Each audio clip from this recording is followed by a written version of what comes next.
Assalamualaikum warahmatullahi wabarakatuh. Selamat pagi anak-anak semuanya. Ya, kembali lagi kita belajar tema. Hari ini Ibu akan membahas tentang daftar riwayat hidup ya. Kita masih dalam tema 5. Oke. Baik, sebelum mulai, mari kita berdoa terlebih dahulu. Menurut agama dan kepercayaan masing-masing, berdoa dimulai. Berdoa selesai. Ya, perhatikan ya. Nah, sekarang kita mengenal daftar riwayat hidup. Daftar riwayat hidup atau sering juga kita sebut dengan istilah kurikulum vitae, ya, atau CV. Merupakan tulisan yang berisi informasi diri, meliputi identitas diri, dan pengalaman atau kejadian yang telah dilakukan seseorang. Nah, tujuan membuat daftar riwayat hidup yang pertama dibuat untuk melamar pekerjaan. Secara umum, CV dibuat untuk melamar sebuah pekerjaan. Selain itu, CV juga biasanya dibuat untuk keperluan mendaftar beasiswa, lomba-lomba, seminar, atau sebagai lampiran pendukung ketika mengirim tulisan ke surat kabar yang berbentuk opini dan cerpen, ataupun tulisan dalam bentuk buku ke penerbit. Bukan hanya itu, saat kita menulis arti skripsi, makna tesis, dan disertasi, biasanya akan dilampirkan juga CV dari seorang penulisnya. Tujuan yang kedua, mempermudah mengevaluasi kompetensi dan bakat bagi perusahaan yang membuka lowongan kerja atau pemberi kerja. Manfaat adanya CV yaitu dapat memudahkan mengevaluasi kompetensi dan bakat pelamar yang memiliki relevansi dengan apa yang benar-benar dibutuhkan oleh perusahaan. Yang ketiga, memberitahu perincian pribadi kita. Penulisan daftar riwayat hidup pada dasarnya bertujuan untuk memberitahu calon atasan atau orang maupun lembaga pemberi kerja tentang perincian pribadi kita. Misalnya pendidikan kita, pengalaman kerja kita, keterampilan dan minat atau hobi kita. Yang keempat, mendeskripsikan kemampuan. Bagi pelamar pekerjaan, daftar riwayat hidup merupakan cara untuk mendeskripsikan kemampuan yang dimiliki dengan cara yang realistis dan sesuai dengan kebutuhan perusahaan.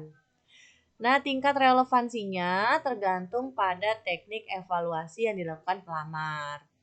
Yang kelima, menunjukkan kriteria yang dipersyaratkan.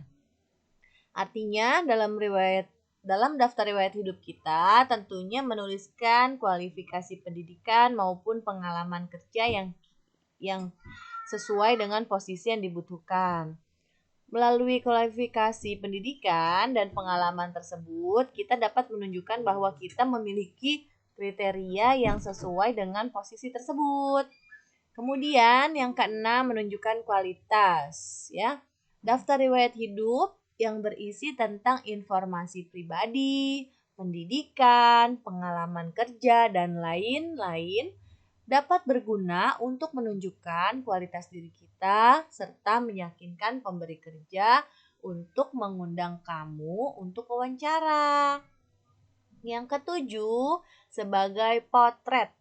Daftar riwayat hidup atau CV merupakan potret riwayat karir yang selama ini telah dilakukan oleh seseorang dalam kehidupannya.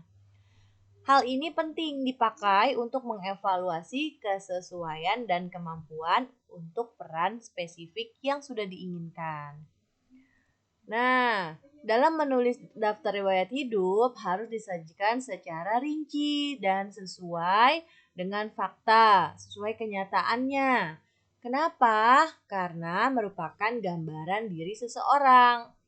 Data yang terdapat di formulir riwayat hidup berbeda-beda ya, disesuaikan dengan kebutuhan pemakaiannya. Nah, ini adalah contoh daftar riwayat hidup. Terdapat nama, umur, tempat tanggal lahir, agama, kebangsaan, kemudian riwayat pendidikan, misalnya lulus SD tahun berapa, lulus SMP tahun berapa, lulus SMA tahun berapa, lulus perguruan tinggi atau kuliahnya tahun berapa. Kemudian ada juga pengalaman kerja, misalnya pernah bekerja di sebuah perusahaan apa atau pernah bekerja sebagai apa misalnya. Kemudian ada juga yang sederhana yaitu menuliskan hobi atau minat ya.